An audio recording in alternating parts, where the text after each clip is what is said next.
Yo, welcome back, guys. And if anyone doubted Liverpool, I think this week showed why they're probably going to win the league again and why they're the best team in the world right now. I said this last week. I said Liverpool's the team I'm watching out for. It doesn't matter whether Chelsea are contenders or City or United. Liverpool are the ones I have my eye on. I just want to spend some time to talk about this Liverpool team.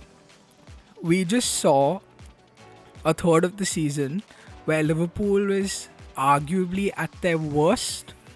This is the worst form they've been in over the last 2.5 years. Okay? They've had major injuries. They lost their best player, they lost their other centre back, they've had injuries all over the team, and it's left them 4 points clear on top of the table. That's the level. That's what everybody's chasing. And 13 games in, the reality is that nobody is good enough. This title race is still on in terms of everybody's looking at Liverpool and hoping for them to slip again. But they slipped a couple of times this season and nobody's capitalized on it. It doesn't matter if they lose 7-2 to Villa or drop points at Fulham if the other teams aren't picking up any points. If you weather a storm and you're still on top of the table, then that really says a lot about what this team is, what the competition's like. And I hope it's close. I hope they drop points. I hope other teams pick up points. I hope there is a title race come April, but it's really not looking as close as people thought it was maybe 2 weeks ago. This is the problem. Nobody else is good enough. That's the reality. We said that Chelsea were title contenders. They went on a really good run of form against lower oppositions and they lost twice in a row. We said Spurs were title contenders. They picked up 1 point from their last 9. The Anfield game was tough, 90th minute winner, but it doesn't matter. They went and lost to Leicester. Liverpool won 7-0 against Palace. So that's where we're at. When a team hits some form, because at the end of the day Liverpool have dropped some points, they're still in the running. So United have picked up a whole bunch of points over the last 6 games. I think, if I'm not mistaken, after their loss to Arsenal, the only points they've dropped are at City. And suddenly, with their game in hand, they're going to be second if they win that game. So United's in the title race now. But I don't see how it matters, because I just don't see Liverpool dropping those many points. They don't have Van Dijk for the season, but they've had a lot of other injuries in midfield. Thiago's been out, Ox has been out, Jota's out for 2 months, and they're still winning. And that's all that matters. So, I don't even want to get into the games this week, because I feel like what we've seen till now is just runs of form from teams that have sort of kept them in the conversation. Even after all of this, we're in a place where City don't look like they're going to challenge. I don't see them challenging this season. They won against Southampton, and it looks like Pep is choosing to play slightly more conservatively to secure the win, but they don't look like they're going to manage. They drop points to West Brom midweek, and I just don't see them being there at the end of the season. I think it's going to make a great top 4 race, but unless Liverpool really throw it away, I think they've got this league in the bag. I think when it came to Chelsea, when it came to City, with United also now because they're in the running, I think a lot is riding on this January window, because all those teams have a lot of money to spend this Jan. And if you're there or thereabout, you're close enough, you're more likely to go out, get a big signing. Chelsea are looking at Declan Rice. I'm sure United will want to get a big player in. But it's coming down to consistency and nobody seems to have it. Chelsea look good when you lose against Everton and Wolves back to back.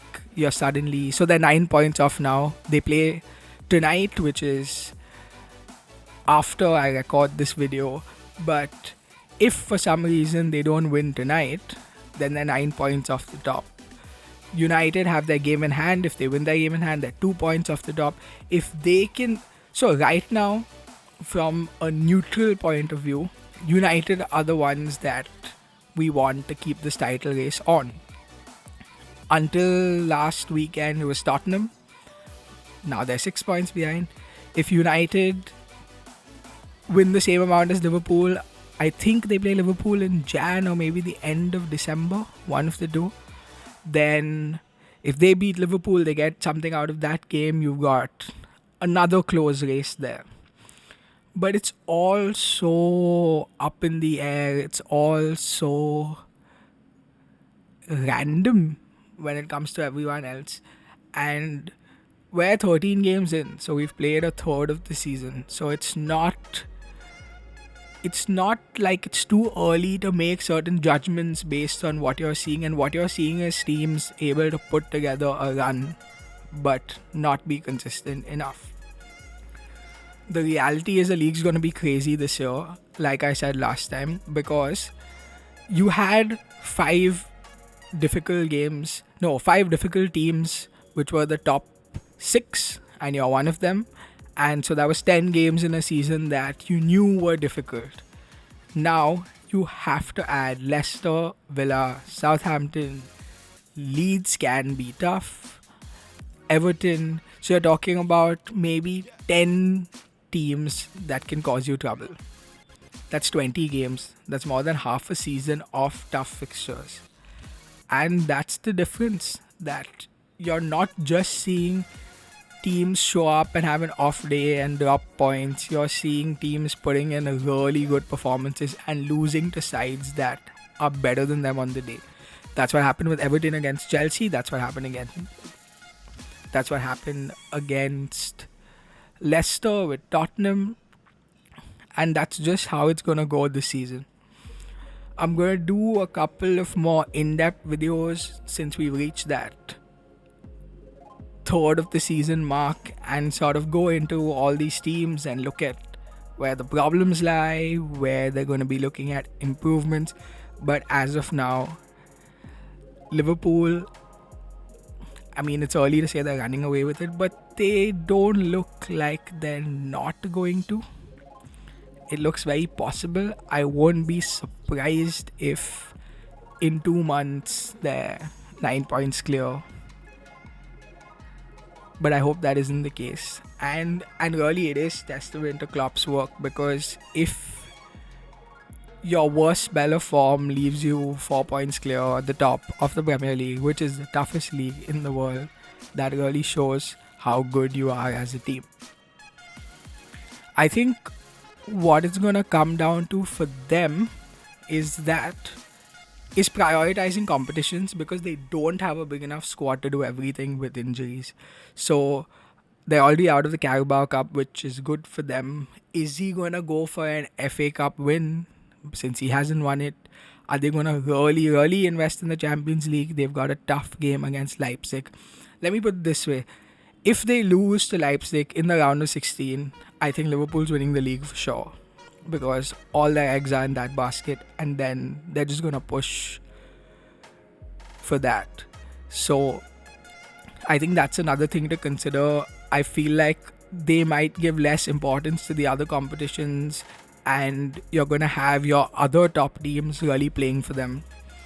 I don't see United and Tottenham taking the Europa League lightly. I don't see Chelsea taking the Champions League lightly. I don't see any of these teams not investing in their FA Cup games based on who they draw in the latter rounds, given that they go ahead. And from that perspective, I think Tottenham's in a good place. Our next 3 cup games are against really easy opponents. We play Stoke on Wednesday in the Carabao Cup quarterfinals. Then we play Marine in the FA Cup, and we play Wolfsburger in the Europa League. So we've got a good run of cup fixtures there.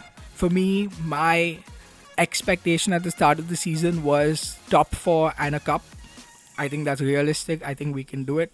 If we manage to stay within 4 points of Liverpool going into the last 10 games of the season, I see us putting up a title challenge, because our last 10 games in the Premier League have just one top 6 opponent in them. And I know there are tough games, but that really puts you in a spot where you can challenge.